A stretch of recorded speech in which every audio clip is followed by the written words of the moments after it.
Hi there everyone, thank you for joining us today. Welcome to today's webinar. We're going to be introducing our brand new live news app product. It's a seamless way to offer readers a live news experience. And your presenters today, we have myself, I'm Ben Edwards, I'm the SVP of Business Development. And I'm Simon Fry, Product Director for PageSuite. So we'll be guiding you through three main sections today. First off, like we do in most of our webinars, we'll be starting with a little bit of an industry overview. So things that we're seeing at the back end of last year, start of this year, some interesting graphs and stats around a few topics. Then Simon will be giving a live demonstration of the new live product. And then at the end, we have some time for questions. So we ask all of you to feel free to ask questions at any point in time, but we will answer those at the end. If you've got any audio issues as well, please feel free to shout out using the chat option on the right-hand side in the GoToWebinar panel. Another important thing to remember is we've also got this webinar recording. So if you miss any of it, or if you want to share it with colleagues, you'll automatically get sent it at the end of today's recording. Okay, great. So the first part of the webinar is going to be the 2020 industry overview. We've broken that down into four areas, looking at the overarching business models and strategies that we're seeing in play, what's happening in products and content. Then we'll be looking at some research and data on pricing. And lastly, we'll be looking at offers and incentives that we've seen as well. So what is happening strategically within the publishing industry? So the focus that we're seeing a lot of publishers move in on 2 years ago was the tipping point in the US where subscriptions overtook advertising in terms of revenue, and that's happening in other developed markets.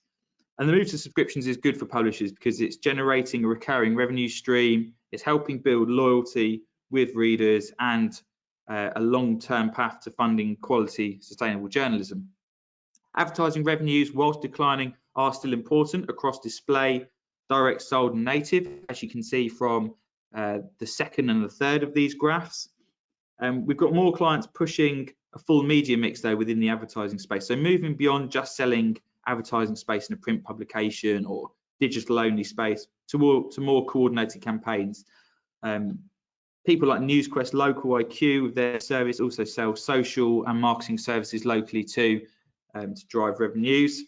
Also on the advertising side of things, interestingly this week on the native and the licensed content side, we saw that the Australian Associated Press, which is essentially the Aussies version of the Press Association, Newswire, closed its doors this week as well, which I thought was quite interesting. Yeah, and I mean, I think from my point of view, I find that surprising. I think as newsrooms get smaller, the reliance on Newswire content or content that they get from more generic sources will be growing. So I think it's interesting to see what's happening in the Australian market and how that differs, I think, to what we're possibly seeing in the UK. Yeah, so maybe an opportunity for licensing content. I've said this before about more on the native side, but publishers do need to maximize the resources and journalists that they've got in-house. Many of you on the line will have photographers, videographers, editors and designers that brands don't actually have that expertise, let alone the reach and the audience that you have. The difference and the difficulty still is that separation between church and state inside your publications where native advertising sits. Now, I was saying this earlier, I'm not too sure how well this comment's going to age, but if we look at events, 48% of people in the middle graph are saying that's an important revenue focus. That must be a concern right now with in-attendance events, in particular like Mobile World Congress and others pulling back with the various viruses and what have you that are happening. I think for B2B publishers that we work with, events are a massive revenue chunk. So from the strategic side, how that plays out will be really interesting to see. This data is more specifically focused on newspapers, the second and third graph, but the first graph on the left-hand side is actually from magazines. So it's the AOP Digital Publishing Revenue Report.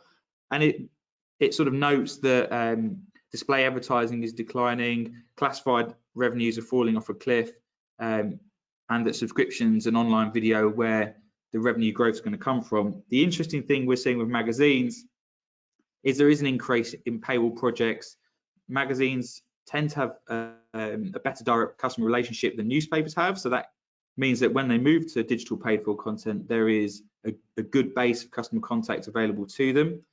The challenge is the differentiation. So depending on the type of content you publish, what you really need to focus on is the type of content that people can't get elsewhere. So we're seeing quite a few projects around archives when it comes to digital paywalls. On the B2B side, we've not seen many media companies actually chase impressions and volume. They've often kept their content locked. So they don't have the same challenges. I think the other interesting point from that second graph is that publishers are saying that all revenue lines are important, but really it's still subscriptions and display advertising that are driving that revenue, and they're our main revenue focus, which plays into what we're going to talk about later in terms of our live app being a potential driver for both of those lines. On the product side of things, if we start with the left-hand side, that graph there, this is an INMA study showing what publishers are saying are the key success factors for growing consumer revenues. Pleasing for us is the increased focus on user experience, and they've actually rated that as important as content. They've noted pricing, promotions, marketing, and processes are all slightly lower. On the right-hand side is a study into what drives people to pay for media products. So if you look at brands like The Athletic, they're actually using solutions to track how individual journalists drive subscriptions. At the bottom of the graph, so lesser important things that drive subscriptions are social media and the meters themselves, whereas trusted referral from family members or friends is number 2 in importance, and number 1, which is personal to the point about media companies tracking how certain articles drive user acquisition, is that specific content is driving subscriptions. Another quick slide on product. In the age of the internet and social media, your product, which is the words and the stories crafted, have never been more important. Playing out to that fact is the graph all around the concern about fake news. So the Trump bump a couple of years ago that US publishers benefited from. More recently here in the UK, we've got titles playing on elections and Brexit. And this week, our North American clients are focusing back in on elections and political topics. They're all ways of driving audience to engage with your news publisher brand above the noise that is out there on social or on the other internet brands. The higher the concern about fake news in your market, the more a focus on quality content should play out in terms of subscriber acquisition. I think it's another opportunity for where an app beats the web is that in an app, you've got a direct relationship with your consumer. The consumer has downloaded your app, put it on their device. They understand your brand. They've done that because they believe in your brand. They know when they go into that app that they're reading your content. And often when you're on the web as an end user, you're looking at content, reading from different sources. You don't necessarily know where that content has come from. So having an app alongside your web proposition can really reinforce your brand. Also interesting, so the data on the right-hand side is a piece that the Broadcast Authority of Ireland put together with Fujo, which is international audience figures. And what they're doing is comparing the reason Irish versus international audiences don't pay for content. So unsurprisingly for English language titles, the top reason that both international and Irish readers cite for not paying for content digitally is the availability of content for free across the web. A cause for concern, however, would be number 2, which is that it's not worth paying for at all. Obviously, publishers need to do a lot of work there to establish a clear reason that there is value and that what news is worthy paying for. Number 3 is that competitors aren't charging, which, given this is an Irish-based study, is unsurprising because we've got brands like The Guardian here, which is essentially free, even though it's got donations available if you want. And then further down, in terms of importance and reason why they're not paying for digital news is that they're not able to afford it, they're not interested in news, and they've got concerns about actually using online payments or being able to cancel. But interesting to look at and for marketers to pay reference to nonetheless. Okay, so pricing. Found this great chart by the New York Times, which is a piece of data and research they did looking at 16,000 current and potential subscribers that indicates a range and willingness to pay, which is on the y-axis, based on the types of content that people are reading, which is on the x-axis. And the great thing that they're able to then do with this data is focus their meter or paywall to trigger higher propensity to pay readers and those with bigger wallets focusing in on the specific verticals of content. So starting from the left, you've got finance, news and foreign affairs. Then you've got local news, tech news, travel news, US politics and lifestyle. The graph on the right is Reuters' study on the acceptance to pay for news. And whilst I'm sure the standard of living and education, literacy, for example, plays a big part in many of these higher markets' acceptance or willingness to pay, I know specifically in Scandinavia, we do a lot of work there with publishers, is that there is a culture of paying that's already established and that people appreciate and value content. And the other thing about the Nordic markets, advantage that it have perhaps over a UK market, is that there is less competition in their local language for news content. Whereas if you're publishing in the English language, then you're fighting against all of the UK, all of the US markets, and anyone else who's publishing in the English language. Yeah, true. So the second piece that we've got on pricing, again, is some interesting data that you might want to take a closer look at, but essentially the data on the left is reflected more graphically in the bar chart on the right hand side. But what we've got here is the data showing average prices for different digital subscription models across different regions. It's a bit of a mouthful, but hopefully looking at the data you can understand where I'm getting at. What you can do is by each of the countries look at how the average price for freemium paywalls versus meter paywalls versus hard paywalls actually plays out in your market. And what's really interesting is that move from freemium to metered to increasingly the highest price point being the hard paywall. Now, there's an obvious reason why freemium and meter paywalls are allowed to be a little bit low, because they're going to have higher advertising revenues, because they're probably going to get higher impressions, whereas hard paywall content obviously won't be getting a huge amount of advertising because the volumes will be lower. So moving from freemium to meter to hard paywall is allowing publishers to pitch a higher price. The final piece in terms of our 2020 overview is looking at offers and incentives and some things that we've seen recently. So not seen the Telegraph offer a free trial before, which stood out to me because usually there's a price point against it, but they're now allowing you to have access for 1 month for free, which was a move from, they first did a meter and then they did a premium paywall, then they locked down certain specific sections, like I know they did rugby and politics behind a paywall. I'm sure I heard they were launching a sports only subscription too. That's contrasted against, say, the Wall Street Journal visual, which is probably the most popular type of offer and incentive that we see publishers leading with, and it's by offering a deep discount based on a certain time frame. So the Wall Street Journal there is $12 for 12 weeks. The Times and many other news brands do something very similar, $1 for 4 weeks, £6 for 6 weeks, for instance. The key principle to this is that it gives credit card information on file and it allows you to start doing repeat billing once that introductory offer is over. It gives you, as a publisher, a set time to show value to the customer too. Hopefully then that's a long enough period that readers can build engagement with your news brand and your journalists. And most clients that we talk to now have a 3 or 4 step processing of onboarding of digital subscribers to reduce the churn when they come to the end of that.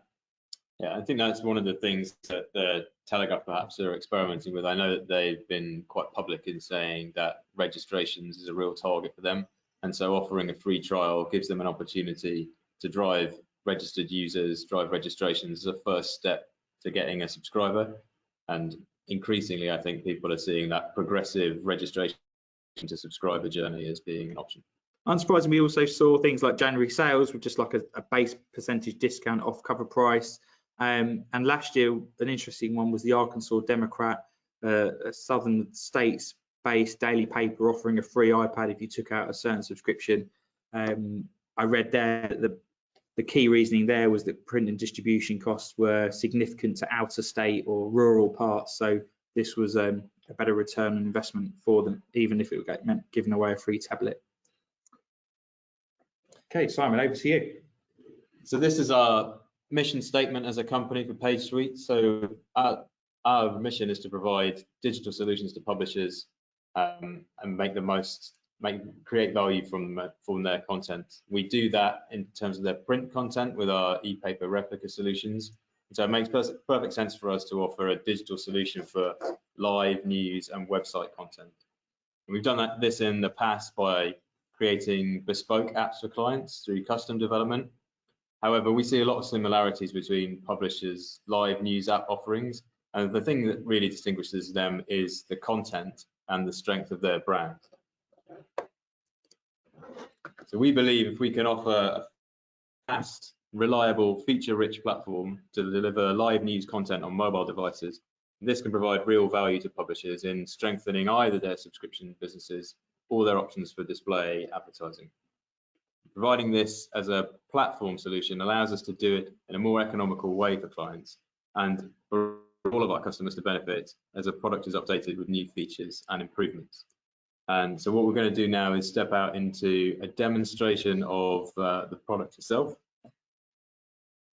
So here you can see the login screen that you would get to as you open the app if you'd enforced some kind of registration wall or paywall before entry. So we've done integrations with subscription providers. Yeah, so we integrated with, in the past we integrated with MPP and with Piano. We've integrated with an in-house subscription service for the first customer who's live on this product. And we've also integrated with iTunes to allow you to purchase an in-app subscription through the iTunes, or the same with Google Play if you're an Android user, or restore subscriptions. And we're working through in-app purchases for single editions and single purchases as well. Cool. So then on opening the app, you would see a news feed. And so this is a fairly familiar card-based design that you would have seen on various applications before. It gives you the image, the headline, the category of that story, and the date stamp. You can bookmark these stories in this view to create a reading list to look through later, or you could share them, so that in this case invokes a native share sheet. So it'll allow you to share that content via any of the applications on your device that allow sharing. So email, text, WhatsApp, any of those messaging services. Cool. How would it work if you're offline? So if you're offline, on opening the app will cache all of the articles that exist within the app at that time, and you'll be able to read that content on offline mode. It won't store the images in each story because there's a larger data payload with that. So, but you'll be able to read through all of the content in an offline reading mode. Nice. So this is, in this case, the feed is split into sections. There's a sports section here, a lifestyle section here. You can go into each section, and that section can have subsections. So in this case, lifestyle has subsections of travel and of fitness. Can you have different experiences on mobile and tablet? Yes, so you could have live news. You mean in terms of the different products across the two? So yeah. So you could have you have a live news product that's focused on mobile, and an edition-based product, which is the other product that we build on tablet, or you could have them across both. So this has been designed to be flexible so that it will work on mobile and on tablet. Cool. But we often see a live news experience as being more relevant on a phone than it is on a tablet device. Right. You can follow topics within the app, so you can select follow travel in this instance, and then those topics will then available to you as a user through the main menu button, which will show you the topics that you're following and all the topics that are available. You can edit those topics, so you can then change the order of these or delete ones if you don't want to follow them anymore, and this will reorder the feed for you within the main news feed. Now, how popular is personalization? It's interesting. It's one of those things that I think lots of publishers talk about, lots of end users say they're really interested in, but in my experience, when we've offered personalization in apps, it's not used by as great a percentage of the users as you think it might be. So it tends to be kind of low double-digit figures in terms of percentage, but it's still a really valuable part of the experience because a lot of those app users tend to be really highly engaged customers. Yeah. So even if you're only engaging them like 10-20% of them with a personalization option within your app, it's still really valuable because they're probably your super users. Yeah. Also from this view, you can search. So you can search through all of the articles that exist in the app at that point, and any additions or e-paper replicas that are relating to that search term.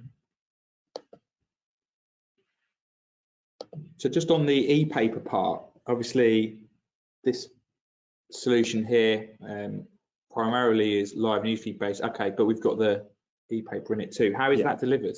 Yeah, so that works using SDK solution. So it's a completely native include in the app. So the behavior of the e-paper within the app in this instance is exactly the same as the behavior you'd see of the e-paper in the web reader or in our existing e-paper replica application. Just as good then? Yeah, just as good, all of the same features. Cool.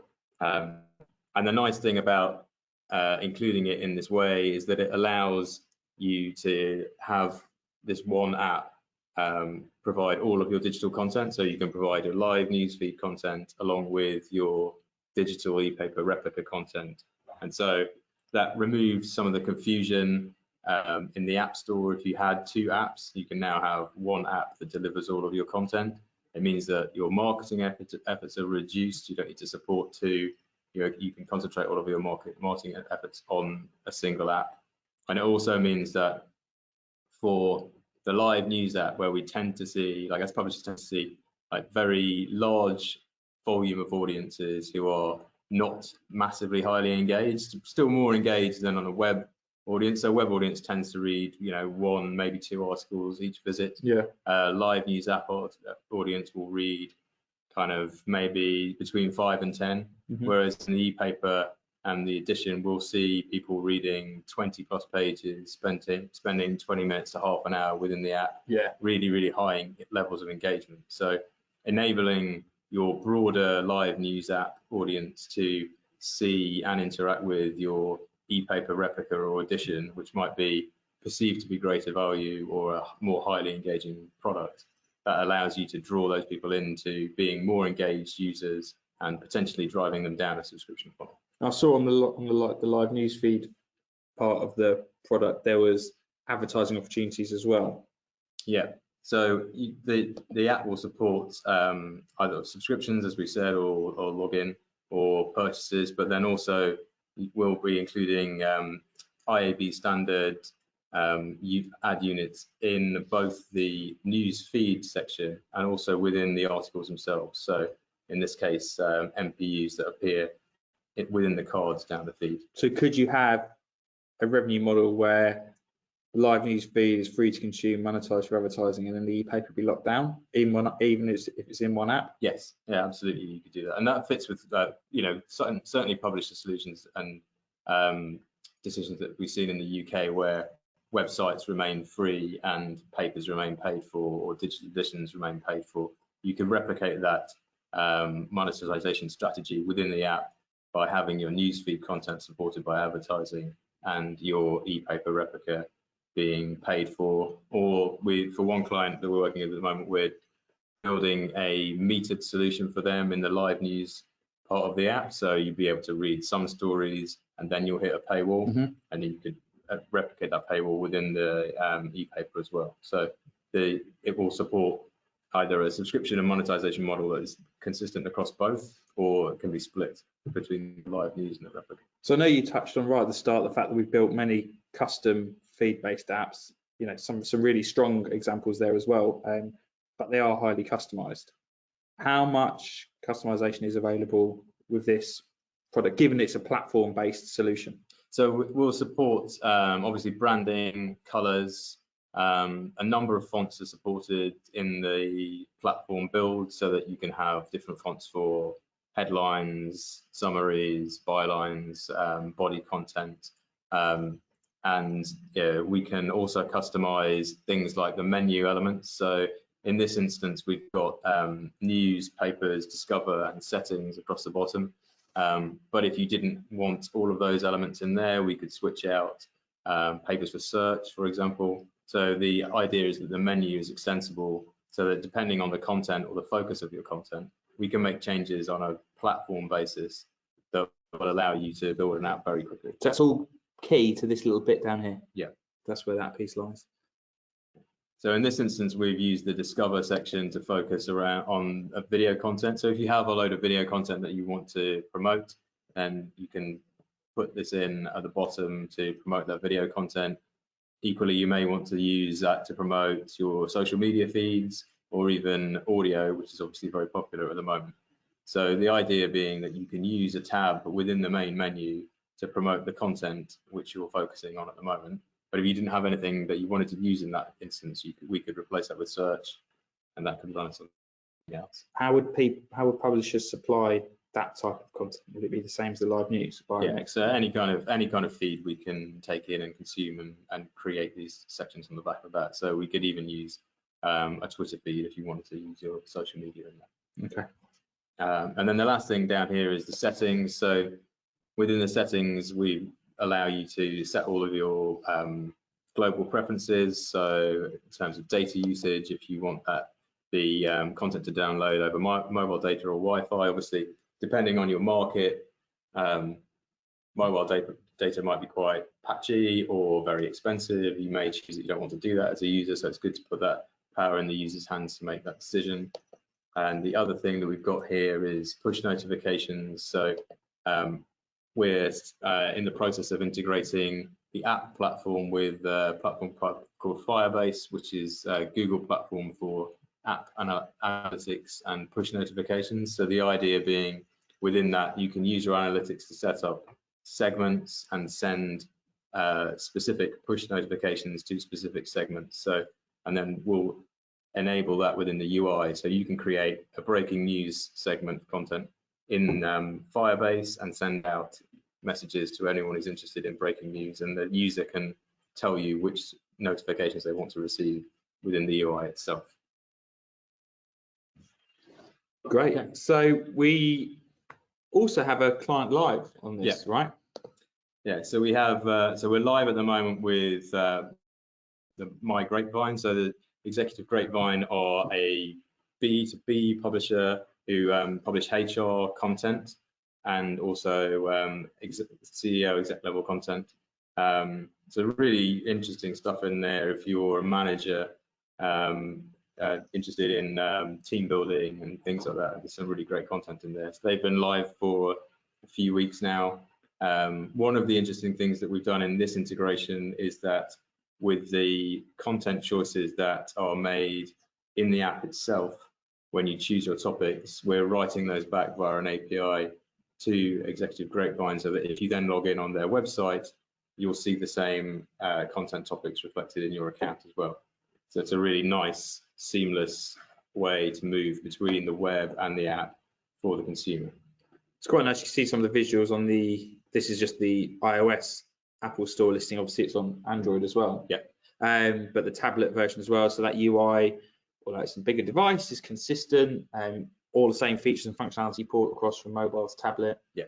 And the same strategic side. So if you've got free feed content, but then locked down e-paper, that all works as well. Yeah. And so this is all locked down for them behind a sign-in.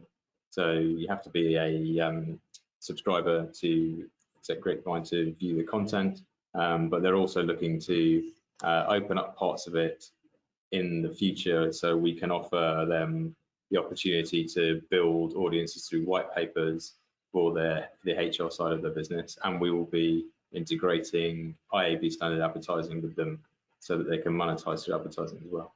Great. So that is the end of the demonstration, and it is also the end of the webinar, at which point we obviously open the floor to any questions. So what I'm going to do is quickly have a look, see if there are any that have been asked over the course of the webinar, which there have, which is good. Thanks for that. If you've got any more, feel free to ask them whilst I read through these.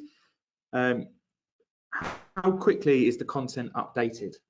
I presume that means like from a live. Yeah, so we can consume the content from your feeds as quickly as it can be sent. So either you can push the content to us, the feeds, and we'll consume it immediately, or we can set up a fetch service so that we go and fetch your feed content on a regular basis. So it should be a matter of less than a minute in order for us to read through the feeds once we've received them. So there's a couple of those that we've got. So there's a question about, can users read offline? That was yes for the live newsfeed and also for the e-paper component. Yeah, so if for the e-paper component, if the edition has been downloaded, it's all available to read offline. For the live news feed component, as soon as the app is opened, it pulls in all of the content within any of the feeds. So all of the text can be read offline. As I said, the images won't be available offline unless you've actually visited that article. In that case, the image in the article will be cached to the device. You can also clear the cache of the whole app within the settings. So if you find it's taking up, if the user finds it's taking up too much space on their device, they can clear out content. Can we show the article screen for e-paper source? So I think this is the pop-up article view in the e-paper. So the UI is consistent with our e-paper SDK, right? Yes. So for the person who asked that question, thanks for asking. What I can do is send you a free to view e-paper brand that's live with our pop-up article view, so you can see it across the different devices in situ or in person, if that would be okay. Do we have timescales or costs associated with this platform? I think from a... So in terms of timescales, so we're live with one client already. We're in the process of getting live with another 2 clients, one who's using a metering service and another who is using this live app solution for mobile and our Edition app solution for tablet. They should be live quite soon. So the platform itself is ready to build, and so we're ready to take new clients on the platform as soon as possible. Okay, great. And so from a cost perspective, I think there's a base license cost to access the platform, but then the specifics around are there any API integrations is where it's a bit of an unknown. We always have technical discovery calls anyway, but if you're interested in learning more about that, we can have a call with you to understand what type of APIs, be it paywall or metering or any different ad servers that you want to plug in. We've mentioned things that are out of the box like DFP, you've got the in-app purchases, you've got the Firebase, which are out of the box as well, which are included in the base license. But there'll be a little bit of setup depending on how many integrations you have. If an app user shares an article from the app to someone who hasn't got it and isn't registered, what will they see? Well, that would depend on the way that we would set it up. So it will naturally send a link out to a URL. If that user has the app installed, then it would deep link into the app. Nice. So you would then be taken into the app, and obviously then you would need a subscription to see the article. But you could set that up to meter so that if it came in as a new user, they could read that article initially, but if they tried to read other articles beyond that, they would need a subscription or registration. So we could do that using a meter to allow that first view to be free if that was something you wanted to do. So there's a bit of flexibility there. Yeah. If you wanted to hook people in to then get them to potentially access and take out a subscription. Are the apps natively built for the Apple and Android stores, or is the platform a skinned HTML5 version for each? So it's not a skinned HTML5 version. It uses a native UI. And there are HTML elements within it. So the article view is an HTML element, which is actually pretty useful if you're a publisher who has a lot of different includes in your article stories. So if you're including things like a YouTube video or a poll or something like that, if it works on the web, then it should, within reason, work within an HTML view in the app. But the UI is designed to be native, actually using a development platform called Flutter, which is developed by Google to give native views on iOS and Android, but within a single programming language. Okay, I'm just going to have a quick look through and see if there are any more questions. There's been quite a few, so I want to make sure I've missed any of them.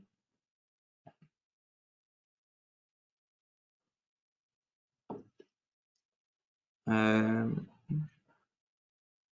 panel to access some of these questions is a little challenging to use. So what I'll do is, if there's any more questions that I haven't answered, we get a full export after, and I'll be able to reply to them individually. There's a couple that have asked about sending the presentation, and yeah, anybody who has registered will get a copy of this and will be sent out automatically. If you've specifically asked in these questions, I'll make sure you get a copy ASAP as well. I think that is. Oh, so someone's asked if there's an extra charge to implement the live news component if we already have the Edition app. So if you're already a PageSuite customer and you have an Edition app or an ePaper replica app with us, then there will be, at least I would imagine, a setup charge for us to investigate your news feeds and to set up the app initially. And then there may be an additional license fee, but that will be Ben's area. Yeah, I think it's definitely worth, if you've got an Edition solution with us that is the optimized digital edition and an e-paper product, it's definitely worth us having a conversation about how the live newsfeed element would fit within that. I can see who that is, so I'll reach out to you individually to find out actually how that could work technically and commercially as well. Anything else here? So feed structure, we can send you, if you've asked about feed structure, we can send you a demonstration feed structure of how we would like to receive the feed, but obviously there's some flexibility in terms of how we process that. So if you can't send something exactly as our feed spec, we can look at customization around that. Is there like a CMS provider that provides the best XML we've seen? Because the amount of publishers who I talk to, and I've got, obviously everyone's got a different CMS, and the outputs are dramatically different. Is there one that you consistently go, yeah, that XML is perfect, we can roll with that straight away? I don't know, to be honest. It's something you'd have to ask one of the technial team, but I know it's always a challenge, isn't it? Yeah, I think it's interesting for publishers now, because a lot of them are outputting lots of different feeds and in different structures for Apple News, for Facebook Instant Articles, for Google AMP as well. Yeah. So I think, moving to a single feed structure is probably desirable for all of them, but very difficult. Yeah. Okay, great. Well, thank you to everybody who has joined today. I appreciate all of the questions as well.